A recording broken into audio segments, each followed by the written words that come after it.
It's especially silly to me that the very topics that are often cited as inappropriate for school are topics easily found in the Bible, the God of which you invoke at the beginning of every school board meeting.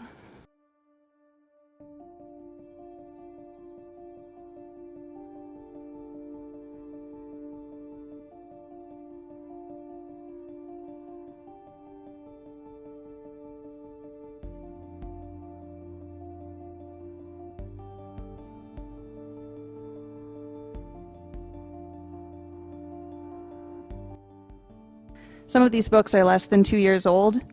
Sending any useful public school resources to be destroyed is regrettable, but designating costly books to be destroyed without seeking options within the community is utterly reprehensible.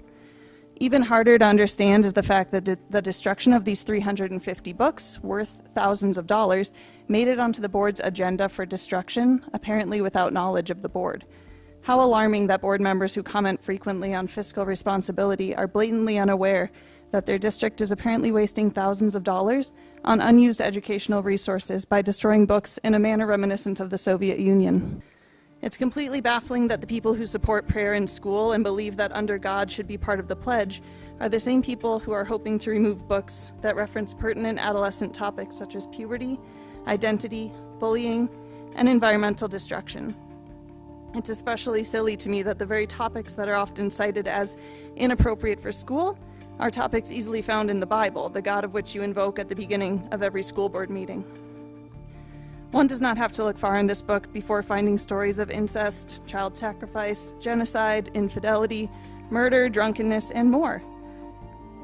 In the very first book of the Bible, we read that God created two people and somehow populated the planet, an incredible feat which absolutely requires incest. And it continues. The irony of Bible followers claiming that there is unsuitable content in these 12th grade classroom books is too great. Words are powerful.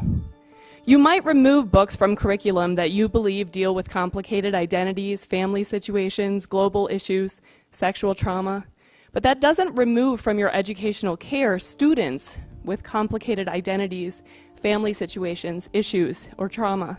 In fact, students who do not see themselves represented within the curriculum are more likely to deal with depression, anxiety, isolation, and suicidal ideations.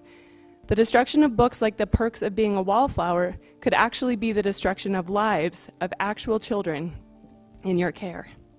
If we say issues of teen suicide, drinking, drug use, sexual violence, sexual consent, gender, globalization, corruption, or mental health are inappropriate, we are telling the teens who may identify with these themes that they are inappropriate, that there is no safe space for them to reach out and ask questions or seek help. Hope you'll look inward and recognize the ways your lack of transparency and lack of clarity of intention leaves your integrity open to interpretation. Public education is meant to be expansive, never limiting. Instead, it should open minds to greater understanding. It should inspire innovation within the context and truth of history.